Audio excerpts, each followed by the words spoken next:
Hi and welcome to step 2.3 in the standout courses.sales system, in which we're going to talk about how you can bridge the gap and take your customer from their current situation to their ideal situation in a step-by-step format.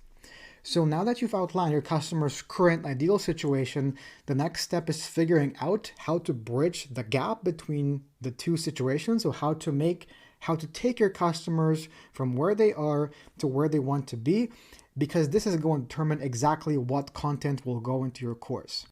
So just a small recap here, when determining what you can do to help your customers, you need to keep the three following things in mind.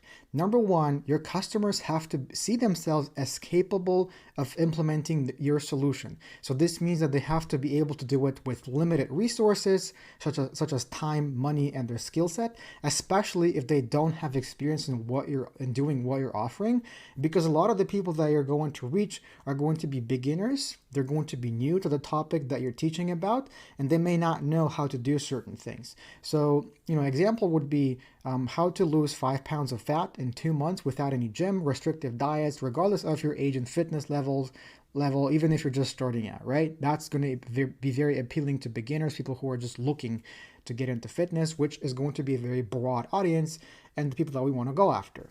Number two, you need to find the simplest and less complicated way for them to get one specific outcome. And the best way to present the solution is in the form of a step-by-step process, because it's going to make it easy to follow. So an example here would be double your flexibility thanks to a 3-part stretching system that only takes 15 minutes a day for 15 days, right? That's very attractive.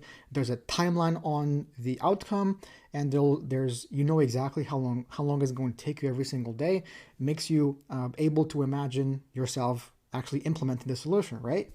The third thing is the solution must minimize the work that they have to do and maximize the results. So you need to simplify the process as much as possible. So I'm not sure if you watch Star Trek, in which they explain like how their warp drive works, but basically like they took a sheet of paper, draw a point A and point B on it, and they bended it and basically pierced the sheet of paper with a pencil. And in that way, like point A, even though they were far apart on the piece of paper, like when you bend it, they were suddenly very close together. Like that's kind of like the shortcut, the simple way that you want to find. So examples of that would be in just 5 minutes a day, in just 3 weeks, in just 3 months, in just 1 month, in however many days, instantly or immediately. Those are the things that also trigger instant gratification, which is again something that makes your course more attractive. So keep these 3 things in mind. The other reason why you want to deliver your solution in a step-by-step format is because you want to position your course as a proven process, system, blueprint, framework, model, formula, or routine. And all of the most successful online courses that make millions of dollars are one of these. They're never just tools.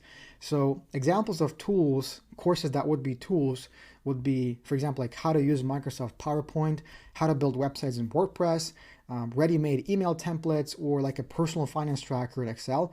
Those are just tools. They don't really give you like a specific outcome. Like, yes, you're going to learn how to use PowerPoint and all these other software, but you're not going, like, there's no specific outcome that's valuable in mind. You're going to learn how to use these tools, and then like, what can you do with that? They're just tools, right? Like you're not going to be able to do much more than that unless the course is more specific than that, right? So you must avoid making your course a tool, because tools are things that can be easily replicated and have a low perceived value. On the other hand, systems are not easily replicated and have a much higher perceived value. So let me give you some examples of systems, going back to the examples that I gave you in the previous step. So it could be how to make money building WordPress websites as opposed to just how to build WordPress websites, right? How to increase revenue with email campaigns, how to save $10,000 a year without sacrificing your lifestyle, or how to make money building PowerPoint slide decks, stuff like that. I'm not going to tell you specifically what solution and what system to offer in your course, because that's up to you. the expert, but I can help you discover the solution. Just keep in mind that you want to be offering a system, a step-by-step process, not just a tool, because that will negatively impact your course's perceived value. So I have some questions that are going to help you to figure out how to bridge that gap and how to take your customer from where they want to be, from where they are to where they want to be. And you can see them on the screen right now. So number one, if you only had 15 minutes a day to achieve the specific outcome that we define in step one, what would you do? What do most people hear about how to achieve the specific outcome, and why is it completely false? That is completely false, and why is it false? What is the number one thing that anyone looking to achieve the specific outcome should do, but they rarely do? What are the top 3 things that separate the people who achieve the specific outcome and everyone else who tries to achieve it, but they never do? What do people believe is required to achieve the specific outcome, but actually isn't? Like, what is the misbelief that they have? What is the myth that they believe?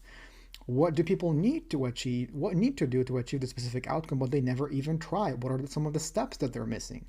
What is the 20% of information that accounts for 80% of this success of the specific outcome that your audience absolutely must do in order to succeed? If you were to teach this process to a complete beginner, what would you focus on? What would be the key things? What unconventional ways can be extremely effective in achieving the specific outcome, but very few people know about them? This specific question is going to help you figure out the unique and counterintuitive approach in your element in your approach. And finally, what often makes people fail when it comes to achieving the target outcome? Like, what is the thing? So those are some questions that I encourage you to answer in order to figure out your solution. And those questions will help you create the solution in a very simple format that makes it easy for most people to follow. Finally, in order to turn your expertise into a system, what you want to do is, first, you want to list all the things that your target customer should do in order to go from their current situation to their ideal situation. When you do that, you want to eliminate the things that are overly complicated, require lots of effort, require lots of resources, such as time, money, or work on their part, and the ones that have the lowest probability of success. When you have your list with the simple things, you want to group your actions into specific categories and specific steps, such as, for example, some potential groups might be like, for example, asking customers for reviews, posting local Facebook communities, and developing a Google My Business profile would all fall under building trust. So you want to take all the elements from the previous step and basically group them into specific categories. Then you want to choose the easiest and most straightforward actions from each of the categories that you just came up with, and assemble the actions that are still left on your list into a simple step-by-step process that would allow your customers to achieve their goal. And the recommendation I have for you here is to focus on the biggest milestones along their way in terms of the specific steps. Like, you want every step to be a specific milestone, and to aim for the least amount of steps, like the simplest way possible.